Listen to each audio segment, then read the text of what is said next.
Well, I don't want that one. Why would I switch to that one? That exposes that there's no overlay built. That's better.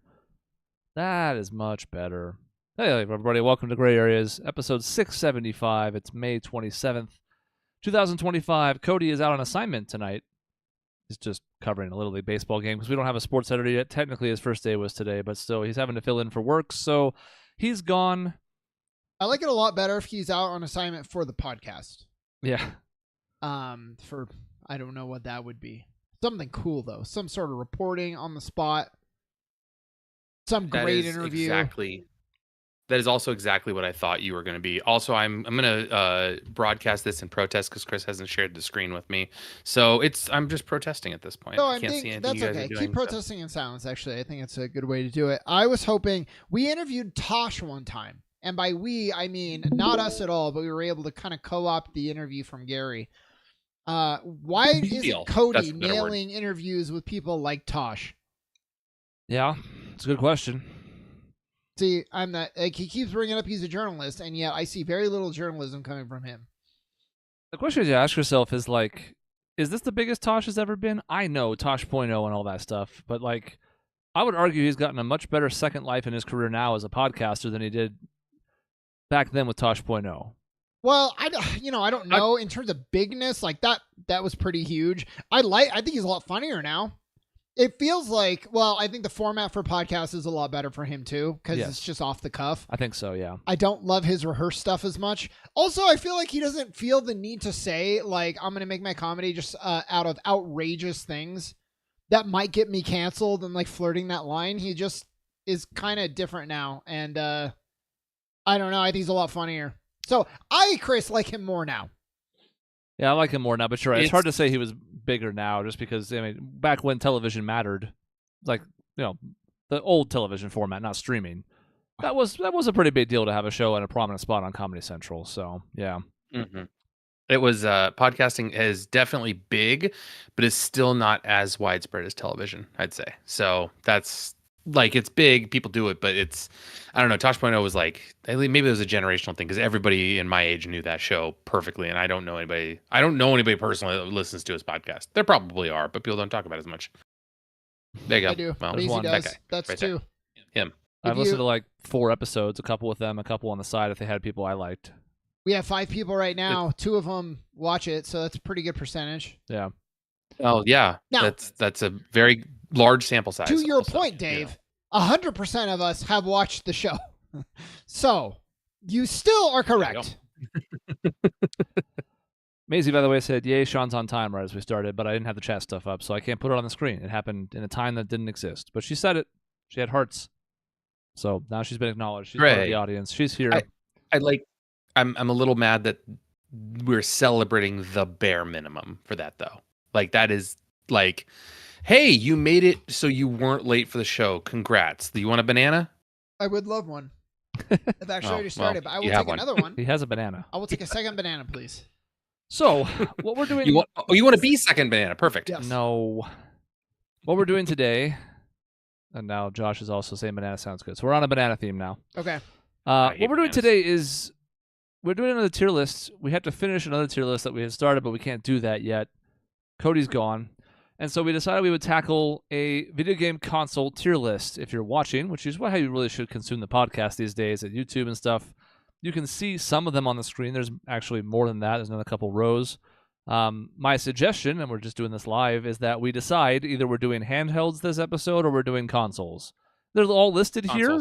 Technically, handhelds are consoles, sure, but there's a difference, and the easiest way to split this would just be consoles or handhelds, and pick one and do the other one next time. He just wants to just scream whatever his little tiny brain can think of first. I have an actual good approach. Well, hold on. Is your approach specifically just orgasm repeatedly over the GameCube? Because we know that's a thing from history. No, because I still maintain that that's you. Like, I like the GameCube. Me.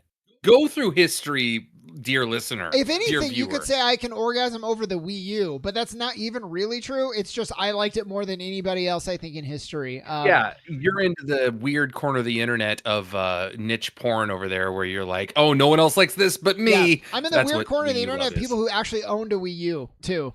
That's true. So, Had 1/10 of the install base that the Switch did. yeah. 1/10. Here's the fun part of that. Currently, you don't own a Wii U because it's at my house. That's true. I don't even have my Wii U. It's is it still like operating? Because it was kind of Yeah. Oh, good. It was a little dodgy when I first set it up, but it's fine. Okay, good. So my approach is why is nostalgic? Are you gonna explain that, Chris? Why is it I spelled don't wrong? know. It's the tier list that exists. If Oh. I change it, it won't correspond to the group one. So. Okay, I thought It's it fine. was like It's a fine. reason that had an extra A, and I thought because it was in the A tier. No, it's because we were so close to NAU, and I just thought I wanted to show support. Yeah, you're very passionate about NAU. That's Yeah. right. So unfortunately, if we modify the tier list, that's why like it has an extra ranking. They have, well, not everything has an extra ranking, I suppose. Some of these don't go to F though. Some only go to D, Oh, like yeah. whatever. But by keeping it that way, we contribute to the one that thousands of people have done, and we can compare. Although we keep forgetting to compare because we run long and we run out of time. It really does. Nostalgic. God, So it bothers the crap out of me that this like is the one that caught on, that nobody looked at it and was like, hey, nostalgic is spelled wrong. Oh, there's duplicates of the Game Boy there. Oh, there's duplicates of a lot of things Yeah, there. would Yeah. you- Oh, well. But would you rather that than like they saw it and were like, cool, it's spelled right. That nothing's wrong with this list. No, that's what happened. That's Yeah, what I'm assuming right. happened, is that people just stared at it and So now we're stuck with it. Chris, Cody is going to have more experience with consoles, I have to imagine. I think than so. handhelds. I was thinking about that. I think he's got less with handheld. Yeah. So that's why, unfortunately, I think we should do handhelds today, because when Cody does join in part 2, he'll have a lot more to say about the consoles. But is the Switch a handheld or a console? God. It's a console. I It's a console. think it's technically a console, but if we want to throw that in just for something kind of fun, We might. This one. We'll see how the time goes, because some of these are going to go relatively quickly. But there are differences between like the Game Boy Color and the Game Boy and whatever, so we can certainly talk about that. But And if you break down my hours played into a percentage, it is not an exaggeration, probably 99.5% handheld for me in the Switch. So that's crazy. I'm like 90% console, 10% Yeah. handheld. I very rarely use them. I never owned a Game Boy, period. yeah. well, the problem is the Steam Deck is now just completely obliterating that percentage for Sean, because now he's got all those that are technically handheld plus the Switch. Oh well, yeah. Oh, if you're saying handheld in general, oh my God, yeah, probably much more hours. Have you been able to surgically attach the Steam Deck to your hand so you don't have to charge it anymore? I can use your bioelectric, rhythms. I would to charge rather itself? charge it to my head like a visor and like lower it, and then it's right there. Because then I don't have to use my hands, and I can use my brain impulses to play it. Well, Elon's been working on Neuralink, so just have him My install a chip in hero. your brain. Everyone's hero. So there are fewer handhelds on this list, but there are still a decent amount of them. If we scroll down, you can see there's some more hiding down here. Unfortunately, that list probably includes, I don't know, 4 variations of the DS or something thereabouts. So we'll have to knock those out in some order and have to figure out what the fuck picture is which, because it's hard to tell in the thumbnail version. But we might as well start in the beginning and then figure out where we want to go from there. There's not that many to get to, so we don't have to worry about like, oh, we gotta make sure we leave time. So let's just talk about OG brick Game Boy. God, I will kill you. Sorry, go ahead. Yeah, Game Boy. Who are you great. speaking My to? dog. Who are you talking to that you're going to kill? You. It's fine. Me? Cody. I'm talking to Cody. I called him just so I'm gonna kill him. So Game Boy. Ah. Yeah. I mean, God, the greatest selling. It's not Corvo. It's Siri. So the greatest selling the greatest selling console ever, right? Is that still the case? Game Boy, especially if you count the iterations. Yeah, we're putting him on the spot here for fact checking. Oh, sorry. Have another window up. That is well. See, It's way up I mean, there. maybe with the different. Well, okay. Are you counting the Game Boy Color and the Game Boy SP? Oh, that was the Advance SP. Sorry. So I guess Game Boy and Game Boy Color, if you count those two, right? DS is the best seller. And what other? DS. Yeah. Wow. DS, man, even more than the Game Boy original and the Game Boy Color. DS That's still has Switch amazing. pipped, although Switch will break the DS's record before the Switch 2 comes out. It's only a couple million behind, and it's still going to probably have sales another year or two. Game Boy was still 119 million, though. It is in third place, and if you don't count the Switch as a handheld, because it's a hybrid, then it's second. So it had a massive install base. Again, it outsold the PS4. It outsold other like major consoles just between Boy and Color. Man, I fucking love the Game Boy. And it's so... My memories of the games I played on the Game Boy do not match up to seeing that image there where you have the fucking 2 buttons and the analog direction, and that's it. And you get creative with start and select. That's incredible. And the tiny screen, no color, not backlit. So, like, good luck fucking playing it in the car, because when I had the little add-on apparatus that you could, and it shines a light on it, I also probably damaged my vision because I didn't have that for probably 5 years. I mean, I loved it. I was obsessed with it. I remember the first game I got on it when I got it for Christmas. I remember the year I got it for Christmas. It was the year before Pokemon came out. So many of my best gaming memories are from a Game Boy. And this is just the split, because for me, I remember loving the novelty of it. I remember certain friends had it, and different people that I knew had it, and I tried it and played it. And I remember thinking like, wow, this is kind of cool, but never having owned it. It was really hard for me to not look past the faults of like, how can I hold this at the right angle so I can see it? Or, man, this Mario game doesn't have as much stuff. But even so, for the time, if I look at it through a lens of what they did for the time and the hardware availability and software compatibility at the time, holy shit, I can't believe they pulled this off in the early 90s. It's incredible. It ran on 2 AA batteries. Like, it didn't even need more than power than a couple AA's. That's crazy. But, yeah, I mean, but again, they had its flaws. So there's 2 sides of that, I guess. Yeah, it had its flaws, like needing AA batteries. Well, that would not last very long either. It would sap the shit out of them. Rechargeable batteries. Rechargeable batteries were not a thing back then, really. Not when I mean, not good ones, at least. They're super expensive. No. Yeah, I'm in the same boat where I remember the Christmas where I got it. I played it to death. Never owned a Game Boy Color myself. Played some of it. You know, I had a friend who had it or whatever. But so this one to me is like the super nostalgic thing that's on the list. And we have a tier list for nostalgic stuff, even if it's misspelled. We also don't have to pay any attention to what those things are. We can just rank them by the letters like we usually do. I feel like this is a strong A. I feel like it could be a borderline S candidate, but it's clearly not the best handheld on this list. So like we have to kind of weigh that as a part of our consideration, even though we haven't ranked the other one that may be way up there yet. Like, I know there's going to be a clear 1-1 in this draft, so I think it should start in A, and we can always slide it around later. I mean, Man, that's tough, because like if we treat this like our old time capsule segment from hundreds of episodes ago, like back then, Sean ranked it a 10, like in the back then rankings. In the current rankings, I don't know where you'd rank it because of it's been eclipsed by better technology. Yeah, so I got how do you rank it? I would rate this the way I would rate Super Mario Brothers, which is you got to give it almost a 10 because of the impact, because of what it meant, because of what they could accomplish, how it set a precedent. But there's better stuff now, so I can't give it the best score. So for me, it's high A. I almost look at Super Mario, though, under a different lens. Well, I know you do. You've already talked. Well, but it's still fun. That's the thing. Super Mario Brothers is still fun. Game Boy, is it fun? Yes, I guess, kinda. But it's also infuriating to play comparatively to other games that are out there now. It's not that bad. You are overselling the screen being hard to see. It was not that bad if you had the right light. But it was not always comfortable because it was a rectangle. And, you know, it had some flaws, but it was still, a good machine. There is a Game Boy emulator on the Switch, so you can play Game Boy games on the Switch. And I remember pulling up a few different ones that I was like, oh, I want to try this. Borderline impossible to play. It's so hard to play those nowadays, even on a Switch controller. So it affects me. So I would be more in the B category myself. That sounds like solid A because we're close to S. Like low A, but then maybe? A B, yeah. We only have one ranking so far, so it doesn't really matter yet, but we'll keep it in mind. So then what do you do with color? Because color is a better version of the Game Boy. And you could certainly argue that like it was neat when you could see different people popping up with different versions of it. You had like the one that's on the screen, like that purplish see-through one. They came in a bunch of different colors. Sort of like Apple computers before Apple computers did it, where you could get like the different like brightly colored Macs at the time. So kind of the same idea here. You go, oh, you have a red one, I have a green one, blah blah blah. And like obviously the color helped. It was not exactly like the most super colorful thing ever. The Game Boy Advance eclipsed that by a wide margin, but games had some colors in them. It had a better screen. So like it's better than the first one in a lot of ways, but it's also not the trendsetter, so I don't really know where it goes. I mean, to me it would go slightly above the original Game Boy because of the improvements.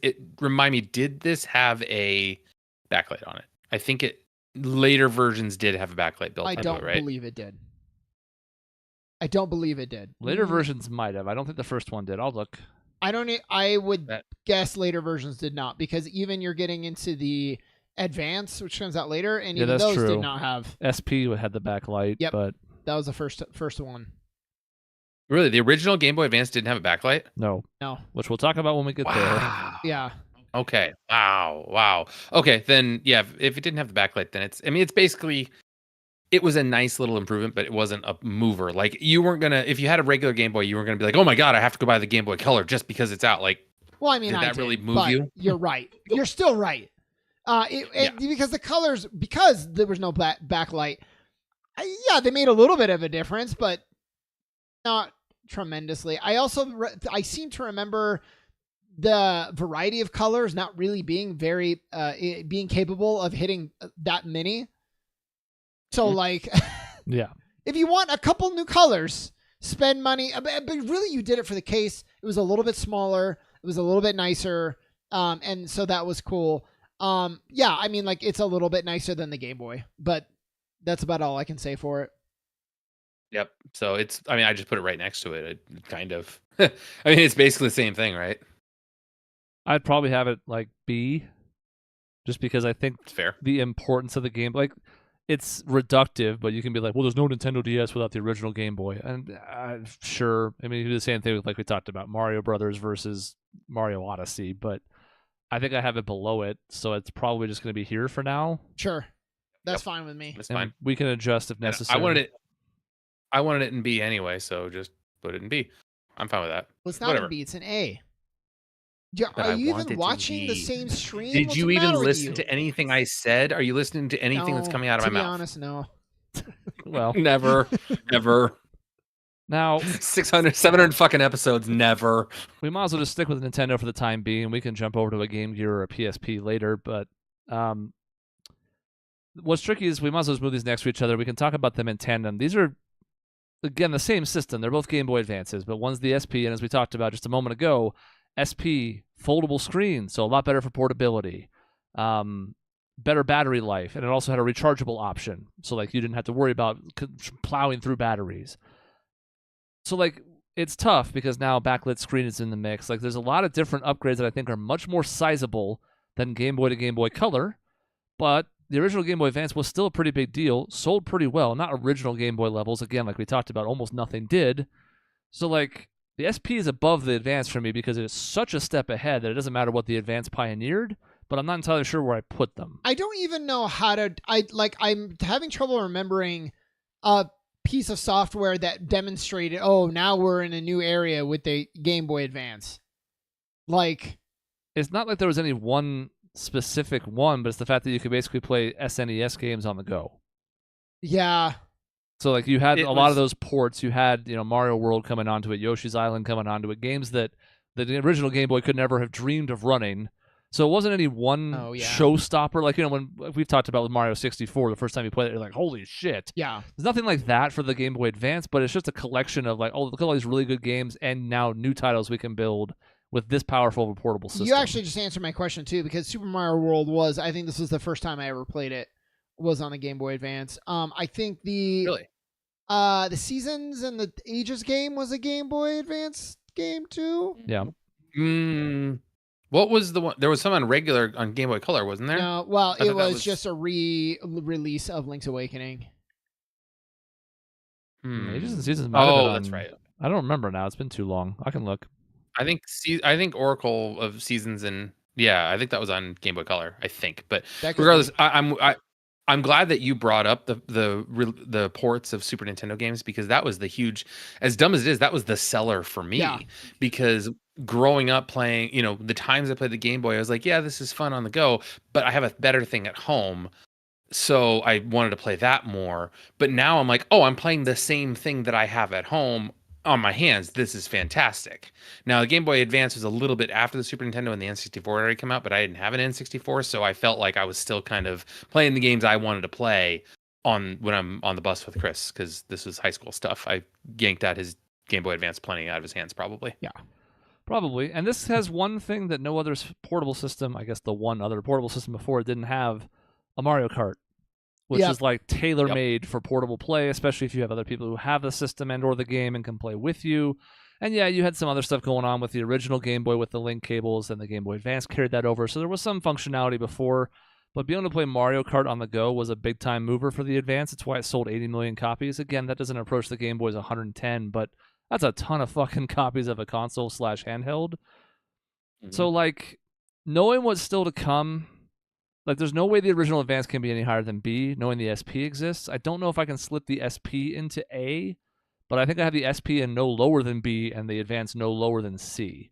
So I had the Advance. By the way, as soon as you said it, I'm thinking of the palette of colors of Ages and Seasons. Yeah, it is Game Boy It's Color. Game Boy Color, yeah. I'm thinking Advance as B, if not C. SP for me though can sneak into A, just because I just thought it was such a well-made little machine. I loved getting the backlight was so transformational for me. Yeah. To be able to play this in the car, to be able to play it at night, and not have to worry about, dude, can we turn on the light? And then being like, well, it's hard to see, son. It's like you don't have to deal with any of that anymore. I just loved it. And the buttons were a little bit different. They were a little more clicky. I don't know how to describe that, but they were. I loved it. So I would go low A, but knowing that like I rate this higher than I think most would. Nope. Everything you just said, I completely agree with, because of the fact it had the backlight in there.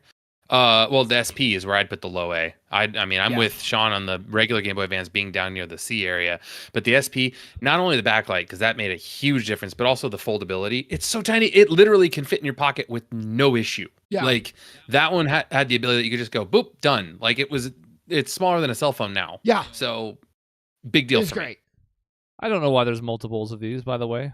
This was a list that had a bunch more than one other one that I found, so I went with it. But there's like 2 SPs. There's not multiple SP releases unless I'm tripping balls.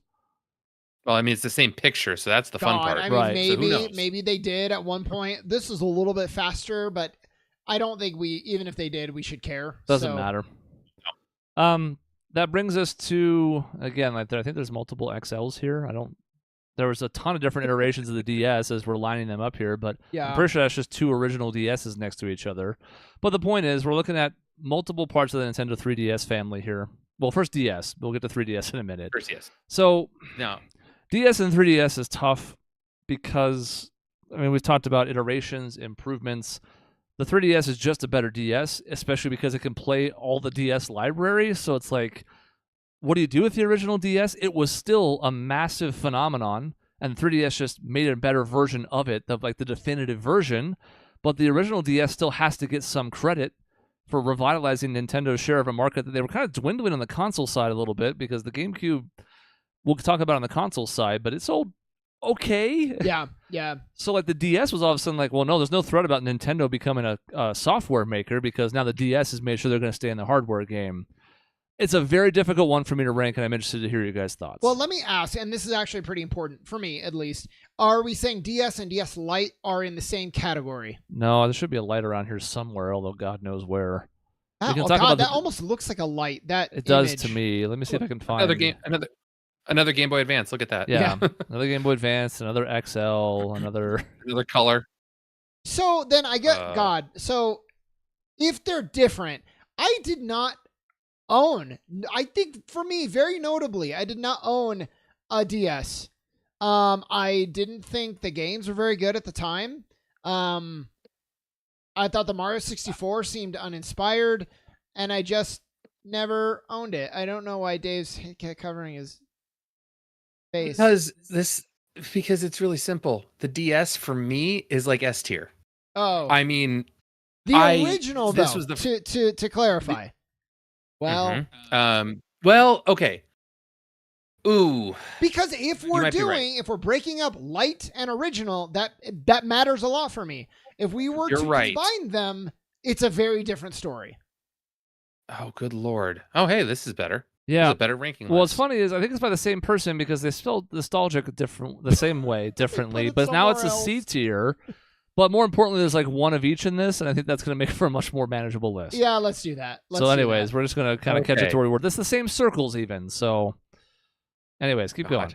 Well, okay, so you're right, because the DS Lite was the superior in every single way. Yes. The thing that the DS got for me, though, was I had never had a system that had voice recognition, that had the touch screen on it, the stylus on it, the amount of things you could do. As dumb of as a game as it was, that trauma center, like surgical unit, whatever, I loved that game. Yeah. The story was weird, but I absolutely loved it because I'm like, oh, I get to be a surgeon.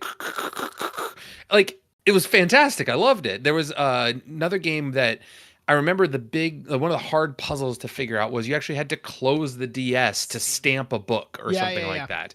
And it took people forever to figure that out. And like people get angry and like, fine, forget it. And open it up later and be like, how the hell did I solve this? Like they took advantage the same way the Wii kind of did originally, where it's like, hey, you know that you like gaming on the go? What if you could do a whole bunch of other shit with it? And that was really cool. You know, you're right. And I liked a lot of it, but it also is some of my least favorite Zelda games. Which ones are those? Oh, you're talking about Spirit Tracks and Phantom Hourglass. Oh God, I love those. I fucking love those games. This is where we differ. Yeah, I thought it was too gimmicky. I wanted more of like the core, like they worked. They were fine, but it's the same with Skyward Sword. Like looking back, I'm like, that was fun, but I'd rather just have a traditional controls. So I don't know, Chris. I guess be the arbiter here. If we're separating DS Lite and DS for me is like a C, and then DS Lite is where it really starts to shoot up. But I think we're gonna have to combine them. There's only one picture here. Okay, well that's interesting. If we combine them, now here's a question. That this is overlooked, I think, but critically important. The DS Lite was where you could start closing. That might be 3DS. I don't know. Where you close it and it puts it in a sleep state. No, the original DS, the DS Lite at least did that. Okay. I know that for a fact. That's fucking huge. For a portable game to be able to close it and be like, good, it's done and not running or whatever, draining the battery life, like that was huge. It's been years, and I still remember Dave with like a Tetris game running with his DS closed on his nightstand. Yeah, in that house you were in Tempe. I'm so glad you brought that up. Yeah, God, I remember that. I know you do. Literally about to bring that up. I was literally about to bring that up because Tetris DS is probably my favorite version of Tetris ever. Tetris 99 is a close second. But yeah, I literally had a DS Lite on my nightstand for a year straight playing the same Tetris game. I'm not even being facetious, where I was just like, whoop, I kept playing it, open every night before bed, play a few more, get myself into trouble, get myself out of trouble, and onward to the next day where I maxed out the score at 99999. I'm like, I guess I'm done now. This is a weird one because since they had to be combined, again, the Lite was much better than the original in just about every way. You can argue about impact to the original, fine, but the DS Lite was an iteration that improved upon it, much like the SP in every conceivable way. And I think even knowing that the 3DS is still coming, I think the DS has to be an S. As a whole, combining the Lite as part of it, I think I have it an S. As Sean said, if it's just the original one, it doesn't rise to that level. It can't. DS Knowing what else is coming between the Lite and the 3DS, there's no way the original DS can go that high. I don't want to put it in S, but I'm thinking of a situation where somebody's showing me all the games that came out for it. And like, what about this? What about this? And I'd be like, fuck, yeah, I can't have it anything other than S because of just the sheer amount of high quality game. Like some of the best games ever. Even stuff like, Brain Age was fun in that sense, where just do little puzzles. They had all sorts of things for all sorts of people. They had like a Spanish teacher thing where you could learn Spanish on there. They had a weight loss coach thing with a pedometer built in that you could hook to your belt and then plug it into the DS so it read how many steps you took you could track your weight and everything. There's so many things that it could do that has been eclipsed by a cell phone now completely, but it still existed. Actually, back then, I have to fuck. Okay, maybe I'll say low S because I actually like the 3DS more, and I think I'm in the minority on that one. But Oh no, I think the 3DS is better than the DS. yeah. So I'm going to be with you on that, and I'll probably have it 1-1 here. But yeah. for the time being, and by the way, Brain Age sold 19 million copies. Yeah. 19 million copies. That's just the original. The series not- is like double that, but that's the original one for the DS. Is 19 million copies. Yep. Well, and so really quick, so we should talk about a couple things. One of them definitely being the Virtual Boy. We didn't touch on it. I think it was a failed experiment. It didn't look good. It didn't work well, and the games weren't good. So No. if you want to lose your vision, I think it's S tier. Otherwise, maybe it's probably F. It's one of the worst examples of failures in the industry's history, especially on this side of things. We have games that were much worse in many ways, but this is probably the worst console of all time. Yeah. Except for the obscure like It's- NVIDIA shit or whatever. But Yep. I remember specifically they had this in a Target, like set up in a Target when I was a kid.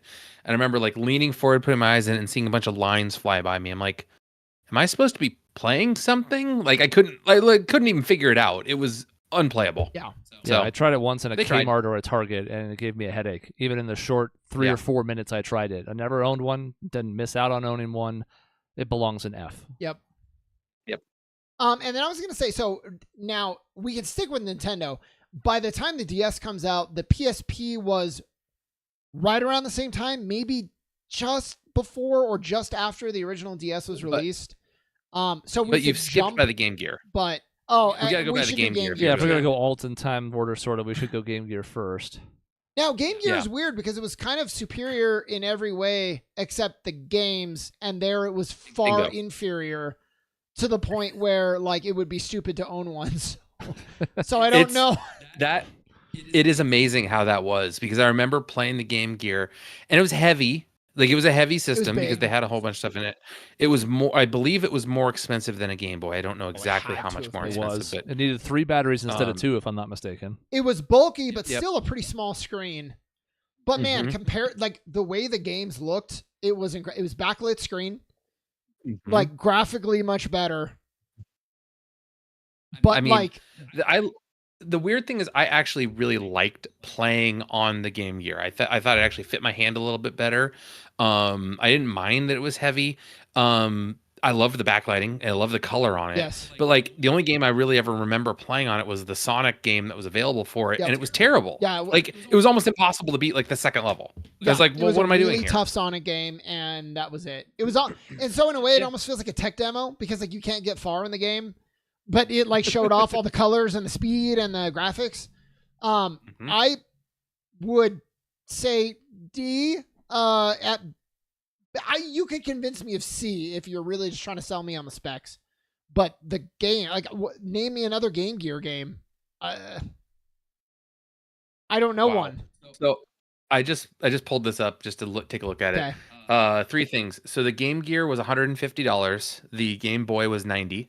So that's a significant price difference. Okay. For the batteries, the Game Gear's batteries lasted 4 hours. The Game Boys lasted 30 hours. Yeah. And then the games that we spoke about, Game Gear had 366 games total, which a lot of them were crap. Game Boy had 1,000 Yeah. games. Yeah. So I'm, Like, I'm if looking you at them compare the now. I'm not two- seeing anything impressive. I'm glad you looked that up, though, because No. I remember the original Game Boy having good battery life, but I wouldn't have thought it was that good. I mean, again, it wasn't doing nearly as much as some of its followers, but, like, no wonder that system, I got so much time out of it, because we weren't going to be able to just keep affording, like, to throw batteries in there. We didn't have that kind of money, so 30 hours of battery life, that's pretty good. Yeah. Yeah. It's interesting It's- because the Game yeah. Gear kind of sets the stage for us to go wide. And yes, the SP goes backwards a step on that, but that's because the screen and they need to close it and have it be that compact package, because everything else is wide after the Game Gear. People realize, oh yeah, it makes more sense for your hands to not have to be together with your wrists touching to play this game. So it had that part of it right. And it only came out 9 months before the Game Boy Advance in Japan, so there isn't even a huge gap here. I don't think I'm with Sean. It can't be higher than C. It could be D. That might be harsh, but I feel like I want to put it in D and then adjust it later. Yeah. I agree. oh God, it's so hard for me because I want to put it in C because I remember enjoying the experience more because I didn't have either of them. I didn't own either of them, so I enjoyed my experience with Game Gear more because of the color and the backlighting. So I'd say C myself, but again, it's hard to overlook at the shit games. It kind of puts us right in between. Like we need a C minus D plus tier, but there's no reason to have that many tiers for 8 things. So Chris, I'm with you. Okay, that's fine. We'll put it C for now. It was not an awful system. It just didn't have any of the heights that the other Nintendo ones did back then, and that's why it failed. And my question to Dave though is, if this is C, like, what is in D? Because it is not a good system. But for now, it's fine. We might drop it. So, do we want to go PSP then? Yeah. I love the PSP a whole lot. It kind of showed you, like, if you treat handheld like a premium console, what it's capable of. The graphics were a lot better. It had a shine to it. It was very fancy. The graphics were quite a bit better than even anything on the DS that was coming out, which was supposed to be like kind of the direct competition. The games overall were not that good, is maybe the big problem. Although it did have some standouts. Metal Gear Acid was very good. Metal Gear Solid, the Peace Walker was excellent. The Portable Ops was okay. Peace Walker was excellent. But it just didn't get a ton of support, and it ended up kind of a slow death. This feels like the cult classic of the list. Like the one that people look back on fondly, but maybe it wasn't as good as they remember it being. Yeah. I'm not saying it wasn't good either. I would have it definitely in like the top half-ish range of this, because there's quite a few games on it I like. Maybe the best Yu-Gi-Oh games are on it, the Tag Force games. Like there's some success stories there, whether they're niche or big. It did sort of feel like, I mean, I guess Nintendo did this too, so it's not fair to single it out, but it felt like the PSP had to have like, oh, that's this franchise that Sony has, but portable. Yep, yes. And the track record on those was all over the place. Some good, some not. Yes. The Vita, much like other systems that we talked about with Nintendo, is better than it in almost every way. Now, that, again, you iterate, that's almost to be expected, but looking back, like the PSP's weird, clunky discs don't hold up especially well. Oh, yeah. And then they tried to make it a movie player. And if it was really straining the extent of what the PSP could do, those discs were pretty noticeably loud when you're in a portable setting. You know, it's so like, I don't think I can put it above B. I might have it top of B because I did like it quite a bit, but if I'm looking at it objectively, I'm like, it can't be in the same tier as like the Game Boy SP. It's funny because verbally, I'm praising it a lot more than you are, and I also have it B though. So, yeah, I think it was clunky. The UMDs were supposed to be this new movie player. They never took off. Nobody used it for that. Yeah. The buttons, maybe I had one of the early ones, but like especially when you got to like the square button, kind of like pressed weirdly because there was something in the infrastructure that wasn't quite right because they were trying to make it really small. Like it had flaws for sure, but the Yu-Gi-Oh games, like you said, like there were some good ass games on it. It was great for Hot Shots Golf. Yeah. You know, stuff like that again lends itself to portability, stuff that you can play on the go. So those franchises making it over was great. And then I tried to tackle like main series entries, and it's like, okay, like this is a tiny system. What are you doing? And look, nostalgia's hitting me hard. Booting this up and seeing PlayStation 2, not just like graphics, but like interface. And then I'm comparing that to like Nintendo, which is like very still like pixel at this point. I was pretty blown away for the time, but it's still B, like you said. Like you just can't put it any higher than that, at least personally. I mean, for me, this is really hard because I worked at GameStop when this was released in 2004. I had full access to one. I had literally a drawer full of any PSP game I could have possibly played, and I had zero desire to play it because the DS was so much better in every way to me. I couldn't find games I wanted to play on this. I don't remember any game that stood out for it, even though I could quite literally play it whenever I wanted. So it's hard for me to even want to put it in B at that point because like I don't know, nothing. Like I love PlayStation. I've had every iteration of PlayStation console, non-handheld console. Yet I had nothing towards this. So I'm fine with low B because it was that increase of, power, that increase of like graphics in the handheld market. But God, for me, it's not even nostalgic. You know what's interesting is like Nintendo did a really good job of like, okay, this is on a handheld, so we're gonna make Zelda, but we're gonna make it like top down. We're gonna make it for the console that it's on. We're gonna change the perspective. PSP a lot of times is like, all right, now just make what's on the PlayStation but smaller but it's gonna look the same. It's gonna and it just like, you know, the God of War game, for example, it was okay, but it was just not the same. And they could have done something that more met the console, and they didn't. So, yeah. So I'm thinking still B, but if Dave wants C, that might mean it's at the bottom of B. I don't know. I know. I'm going to put it at the top of B for now because I don't think the Game Boy Advance needs to be the top of B. But just knowing how much better the SP is, we can look at it when we're done. Again, the Game Gear might also be dropping. We're not entirely sure yet. Yeah. Vita, I guess, just because it's the natural successor here. Yeah, what is that one next to the left of the Vita? I've been trying to look that up, but I don't remember. I'm about to find out. I'm assuming it's another PSP. I looked it up. That's the. Are you talking about the one right next to the Xbox 360? Yes. That's the PSP Go. I just looked it up. Yeah, the I PSP just Go. got a picture of was it. Yeah. a very short-lived version of the PSP, but it was like a sidekick phone, so you could like slide it up yeah. type of deal. Yeah. I never had it. So whatever. So like I don't. It's a freaking PSP. Like I don't know anything different about it. I almost it's a don't PSP. even think we put it in the thing. No, it's just a PSP. I would just skip it. I was gonna put it in D for discontinued. Sure. I don't even care. That to me is almost like what D would be as opposed to a Game Gear, but we can see. We can always take it off too. So it got Vita. canceled within like a year because of horrible sales because it was too niche. It was like, well, look, we can do what the Game Boy Advance SP did. It's like, no, you can't. Yeah. So the Vita, I liked it a lot less than the PSP. A lot of that is just my own nostalgia for what the PSP was. I never really got into the Vita until much later. There's a couple of good games. I know it kind of became like the machine for like JRPGs that were kind of hard to play everywhere else. And like the Persona 4 Golden was on it, which was cool. I don't know. I just didn't love it. And that's their little joystick I didn't like on it. I thought it felt really weird. The screen was nice and the graphics were pretty okay. But all I had to say of the Vita. I don't think I've ever touched a PlayStation Vita in my life. So I'm whatever you guys say. I don't know. I don't think I've ever even seen one in person.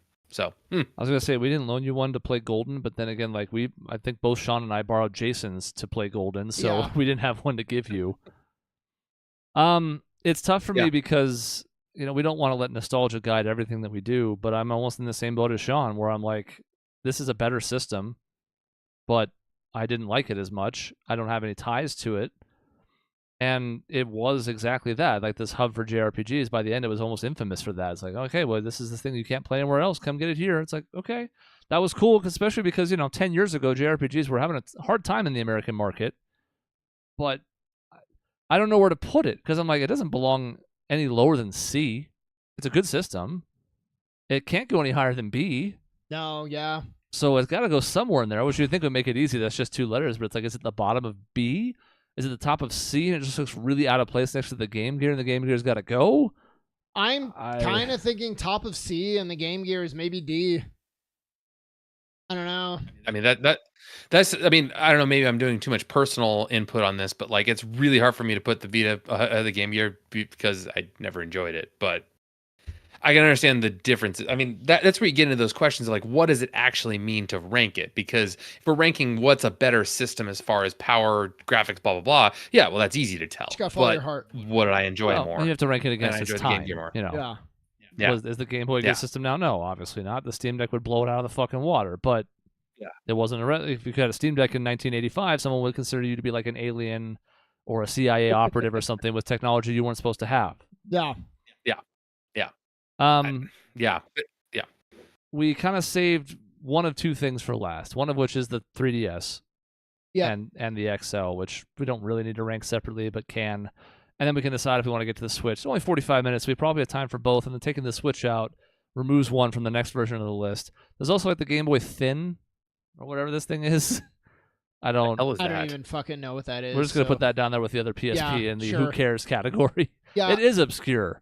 You know, it's interesting to me But really that's quick. why we need to get rid of the Game Gear out of that category. I just wanted to say, Sure. it's just interesting to me that Sony can't release anything but PlayStation, and I wonder if that keeps stakeholders up at night.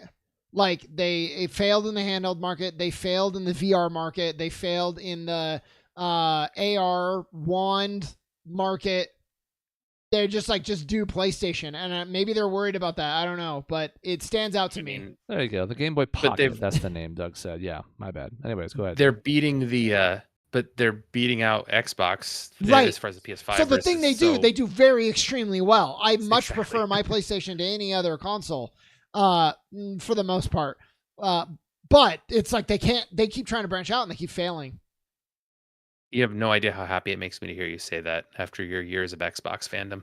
Well, happy to it was their game to lose, and boy, did they lose it. And they did. I could go on and on about even the performance of my machine. It infuriates me compared to PlayStation. So it's fascinating because for years, we're older now, so we remember this. Especially in the 2000s, it felt like everybody wanted Nintendo to do more. They refused to do more. They're like, we're just going to kind of do our thing. We're going to make these kind of consoles. Some of them are kind of weird and funky. We're going to make handhelds and then dominate the handheld market, but that's it. We don't really care about these other peripheral things. Yeah. And yes, they've had balance boards and bongo drums and shit, but I mean like the full-on system selling stuff like the VR Sean mentioned. Nintendo has stayed in its lane pretty consistently for 40 years, and they're probably the best off of the 3 for it. Yeah. Yep. Well, so 3DS, this is my 1-1. Same. And it's hilarious because I don't even really use the 3D almost ever. Yep. It works though, and I think that's notable. It is cool. I just don't care. Stereoscopic 3D is neat, but it's just the quality of the games and the quality of the machine. Good battery life, great graphics, excellent use. I feel like they really figured out the touchscreen. It's not, okay, we have a touchscreen, so now everything has to abuse the touchscreen. It's just kind of like little smart ways of taking advantage of the dual screens and the touchscreen and all of that. And then just the games, just phenomenal games. So I think it's probably the handheld I played the most, and I guess we'll get to this if we do the Switch. But for me, it's way up there. Definitely S. It's hard for me because I've played exactly one game on the 3DS ever. And it's because Chris literally said, "Here, you should play Link Between Worlds," and I said, "Oh, yeah, I guess I haven't played that before. I guess I should." And so he gave me his 3DS and let me play Link Between Worlds. And that's literally the only game I've ever played. For the longest time, I don't know if this is a timing thing for me because I had my first child, when this system was relatively new. I got married, had kids and everything. So I never owned one, never played it outside of Link Between Worlds. So seems like a fine system. It did amazing things as far as like having the interface, being able to download games, all of that stuff that the DS did, but 10 times better because of that. Yet I have no connection to it. I have no emotions towards it whatsoever. It's weird. Feels like you could have maybe just skipped that whole thing. For me, I just so what do you do with this? So we mentioned it a little bit offhand in talking about the DS. The DS family with Lite and all that doubled what the 3DS sold, including XL and all that. 150 million copies to 75. 75 million copies of something is still no, small achievement. It did well. The 3DS plays every DS game. So in that sense, while it's, again, reductive to look at it that way, it's also fair to be like, yeah, so every great 3DS game, and there were a lot of them, is now accompanied by the entire DS library. And why would you ever go backwards? The screen's better and bigger. The controls are a little bit more refined. Like they got the left thumbstick a little bit better from the first iteration the DS had. So I think I had to have it as my 1-1, even though the DS is arguably, I would say, the best handheld ever made, just based on a lot of the factors we mentioned. Sales, market impact. Like the 3DS obviously runs where the DS walks, but just because it's probably my favorite system, I'd have it 1-1. And it's not even perfect. The nub, and there's only one version of it. The nub was bad. Yep. It was not even okay. It was fucking terrible. It was like those laptop nubs that were also terrible. Yep. But man, I forget that the 3DS was the first with that.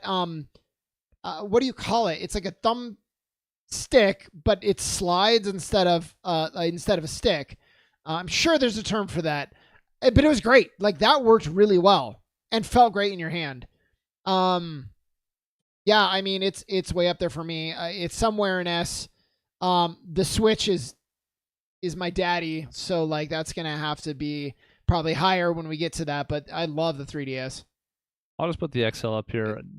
I don't know that there's any meaningful difference between the two at this point. It's a little bit bigger. For me, that was a plus with my big hands, but the difference between those are probably the most insignificant compared to Game Boy to Game Boy Color, Advance to SP. Those differences were really small, so we'll just rank the one. Well, and we had DS. I'm sorry, we had 3DS, we had XL, and then we had new, right? The new 3DS. That was the one with the nub. Yes, and we also had the one that didn't fold, which is not on this list. Oh my god! But terrible. would have been like The D or 3DS C. Lite. I think it was the 3DS Lite. No, it was the 2DS. I think it didn't have 3D screens. Yeah, it was a 3DS that downscaled and didn't have. So like it was a disaster. Yeah, they were trying to like be like, here, you can have this cheaper version. And it's like, yeah, but it sucks. What's it called, Dave? I'm looking it up right now. I would get my vote is 2DS. It is the 2D. It is the 2DS, and it was the dumbest name ever because it's like, well, wait, but because yeah, well, the Wii U exists, but it's another example of like even Nintendo, for all their strengths, also just cannot get out of their own fucking way sometimes. I like 3DS and then 2DS, and you're like, so just DS, right? Like, and then and if you're a parent, what the fuck are you supposed to do with that? Yeah. Well, my kids aren't going to want the 2DS. That's got to be older than the 3DS. Yeah, I'm sorry, sir. Do you have a 4DS while we're at it? Only the best for my little boy.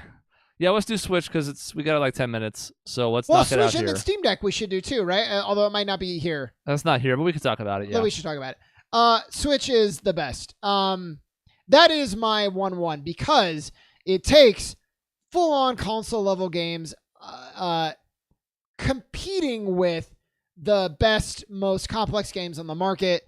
You know, are you going to run the super complex PC games on a Switch? No, it doesn't quite have that hardware, but, you know, it was good enough for Breath of the Wild. With the right art design and smart game design, you can get away with just about anything on the Switch. And so some of the best gaming library of games that I've ever seen. You have your Fire Emblems, you have Mario Kart, Zelda's, arguably one of the best Marios, and Odyssey. It's just like this fucking beacon for everything Nintendo is about. And then you have a lot of the support, although they could do a better job. But like the libraries of what's it called, Chris, where you can access through online, like the older games. It used to be called Virtual Console. Virtual they call Console. those the expansion packs or whatever now. So it's just like the perfect handheld system. I mean, this is what I've wanted my whole life, really. It is pretty good battery life. It's really made for partying. You can take off the things and you can even play. I played on a plane with multiple people. Is it the best ever? No, but this is one machine that's doing all of it. So to me, this is my 1-1. It might even be my 1-1 period, but it's certainly my 1-1 of handhelds. I want to argue you somehow. Like I want to argue you and figure out how you're wrong, That's just mean. but you're not. Yeah, I know. No, I mean, come on. You haven't done that 1,000 times over. Yeah. Here's the probably all the things Sean said about the portability of the games library, the fun. I mean, the breadth of experience across everyone. My 5-year-old son, who can barely hold a controller, loves playing on this thing because there's games for him. My daughter, my 11-year-old daughter, who is skeptical towards everything because she's 11, loves Animal Crossing and loves Mario Kart. My wife will play on it. And she didn't play any video games because she likes playing Mario Wonder and stuff like that. It's got something for everybody, and I'll play it too because it's got something for everybody. On top of that, God, now I lost my point. Oh, right. It made you forget the Wii U sucked. Yeah. Like I remember listening to old things that Sean used to say on our podcast years ago where he talked about being so pissed off that the Wii U isn't getting any support and whatever the next system that Nintendo comes out with, I don't even know if I'm going to buy because it pisses me off so much how much little support they're giving the Wii U. Well, they made up for it. So there you go. Like it's that good. In fact, you have to wonder, and we'll get to the Wii U when we talk about the console side in a future episode, but like, did the Wii U fail because the DS and the 3DS succeeded so well?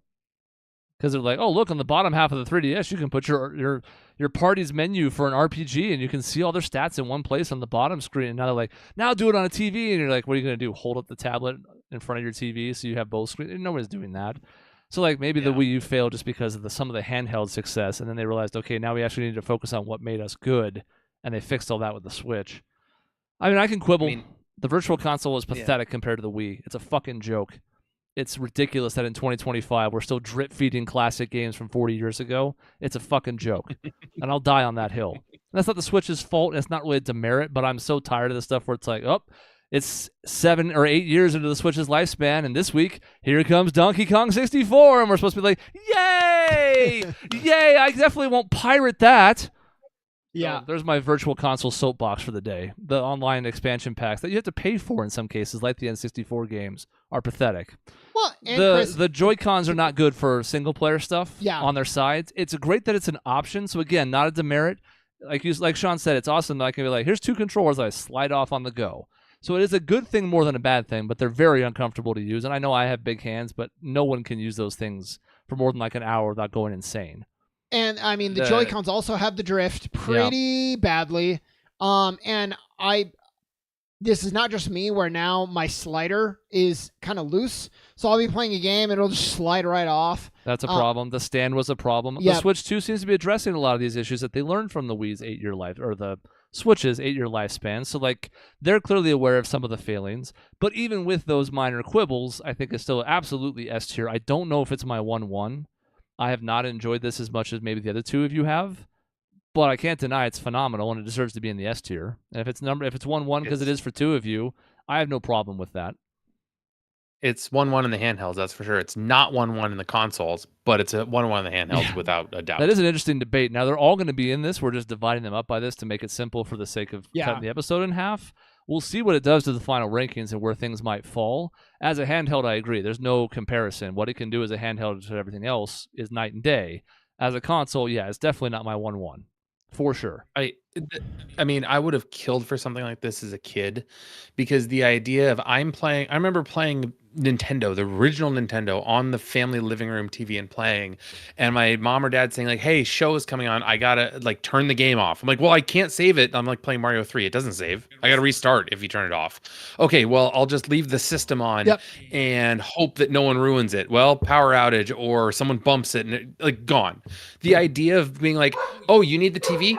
Boop. All right, here we go. Unbelievable. All right. We're just at the hour mark, but we got to talk about the Steam Deck, which is not here.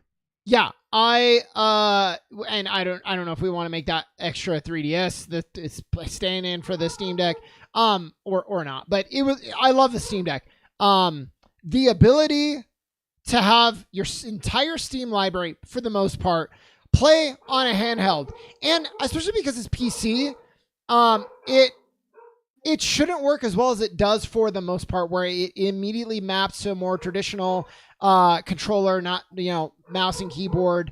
The breadth of what you can play, how much is available, battery life being a little bad, but like it's doable. You have to get a battery. It's just having a PC in your hands like that. And I know the joke is like, well, there's such a thing as a laptop. It just works, and I love it, but I know it's not for everybody.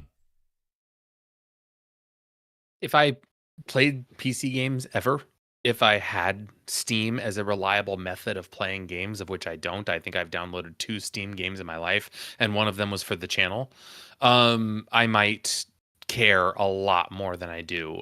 So it's a great situation. If you have a big Steam library and you want to play on the go, fantastic. Like, it's great to be able to have that option. And anyone who says like, yeah, you've heard of a laptop? No, that's not the same whatsoever, because the laptop is much bigger. It's really not the same. Stupid. No, it's not the same at all. Yeah. But like, so I get the appreciation for it. I can appreciate where people like it. I have no use for it whatsoever, because I don't have a Steam account or Steam library, so I don't care. Well, and the laptops that can run the games that are really high end are going to be $1,500 and heavy as hell, because they're going to have so much stuff in there, including a high end video card, that it's not really going to be portable friendly. It works in a portable sense, sure.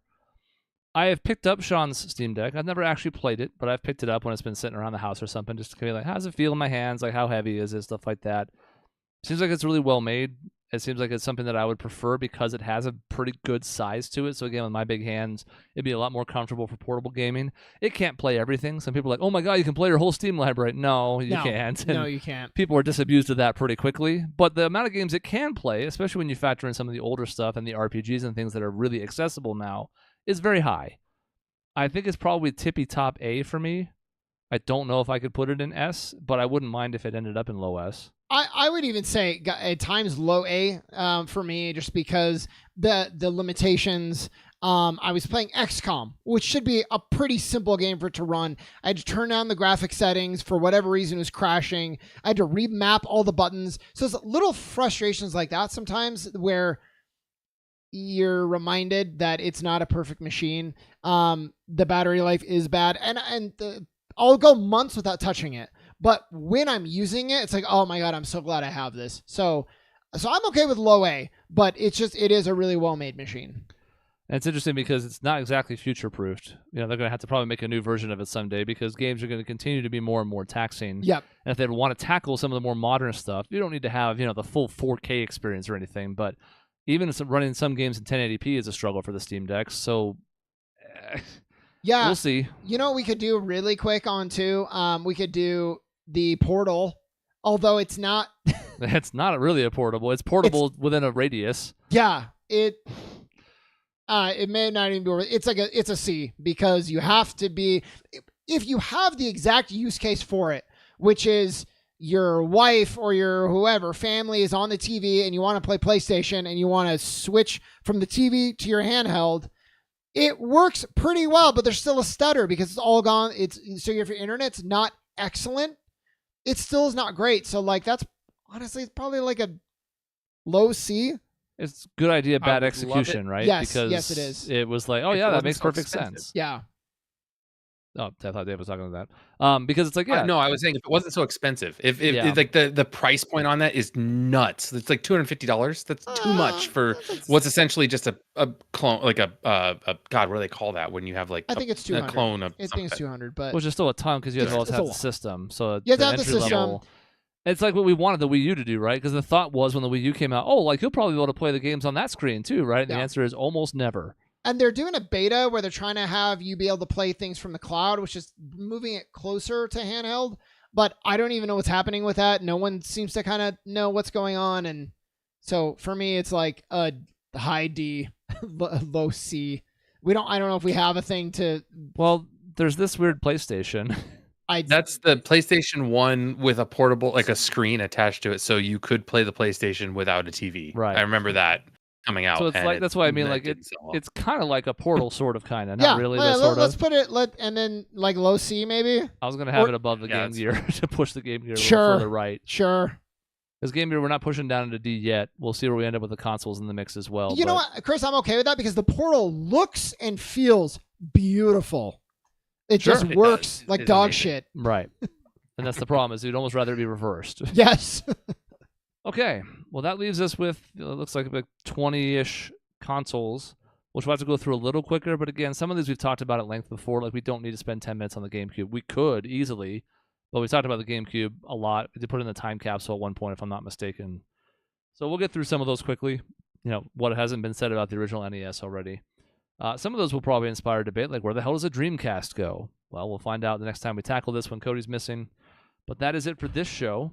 And next week, we'll see who else here. Dave, are you gone yet for work or no? Is that the one after? I will be here next week. Okay, so that one's that one. Up right under the wire, we have a comment from Jason. But we're not talking about GameCube right now, so it doesn't matter if it's Best just Cube. Be patient. Yeah. My God. That's right. That means you have to stay tuned for a future episode where we go through the rest of this list and see where everything ranks in the final rankings. That's the end of the show. In between episodes, you can find us at our website, grayareas.live or youtube.com/@grayareaslive. We'll see you next week.